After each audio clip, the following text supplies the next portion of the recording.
अब हम रोक लगाएंगे। हमारा शत्रु कंस जब ये हमारी यहाँ का दूध दही गोरस खाएगा वो ताकतवर बनेगा और हमारा उसका मुकाबला होगा तो वो जीत जाएगा, मार जाएंगे।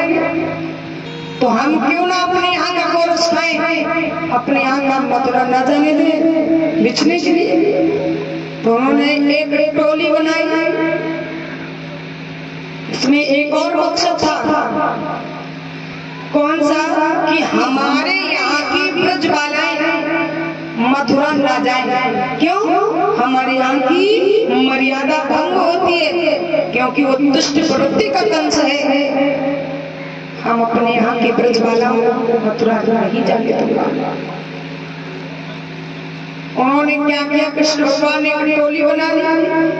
मंसका, सदामा, छिदम्बी, शंकरी, मदन, बलवीर इत्यादि ग्वालवाल।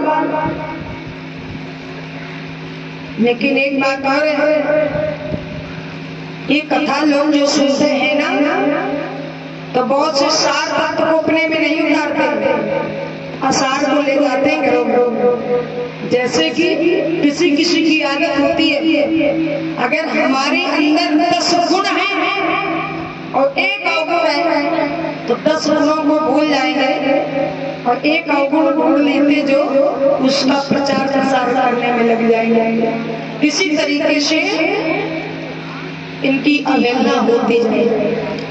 लेकिन याद करना चाहिए कि अगर 10 गुण है तो एक अवगुण को भी विसारा जा सकता है। पर करोगे क्या? यहाँ कथा अगर हम आपको सुना रही हैं तो भगवान का नाम ही जीवन का सार है। जैसे गन्ने का आनंद रस में होता है, ऐसे ही भगवान की कथा में आनंद होता है, भगवान के नाम में। यहाँ भागवत पुराण जो लिखी है व्यास जी ने 18,000 श्लोक है। इतना कौन कंठस्थ कर सकता है? इसका यदि विस्तार लिया जाए तो 7 दिन की क्या बात करें, सैकड़ों वर्षों में भी कम पड़ जाएगा। तो सब याद ना करके सिर्फ भगवान का नाम ही याद कर लो, इतने में ही कल्याण है। तो यहाँ से हम आप सार तत्व को लेके जाए, असार को नहीं। कथा सुन रहे भगवान कन्हैया ने माखन की चोरी की है, इसलिए उन्हें माखन चोर कहा है। तो कुछ लोग चोरी वोरी करके अपना गुजारा करते हैं। तो अगर कभी कभी पकड़ जाए कि भैया गाय चोरी करी तो क्या करें? जब कन्हैया जी ने चोरी करी तो हम करत का बुरा करत, भगवान को दोष लगाते हैं ना।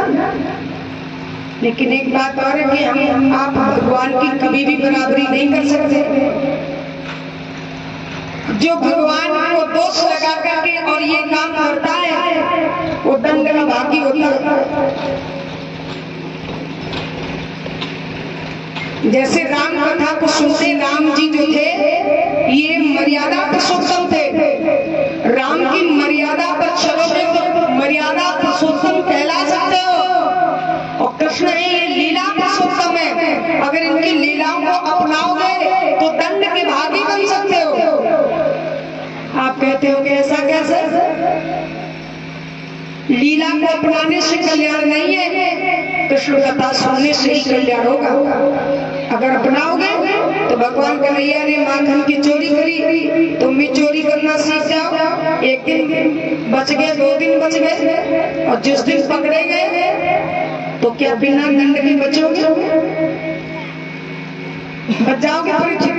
नहीं बचोगे ना, दंड मिलेगा। भगवान कन्हैया ने गोपिकाओं के चीर चुराए।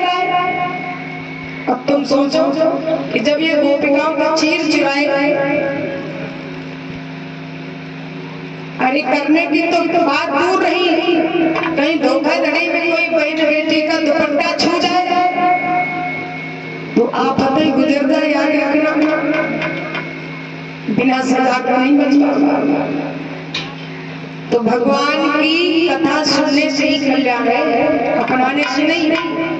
जैसे बात हमें याद है कि एक लोग कथा में सुन के गए कि भगवान कन्हैया के तमाम शादी हुई थी, कितनी 16,000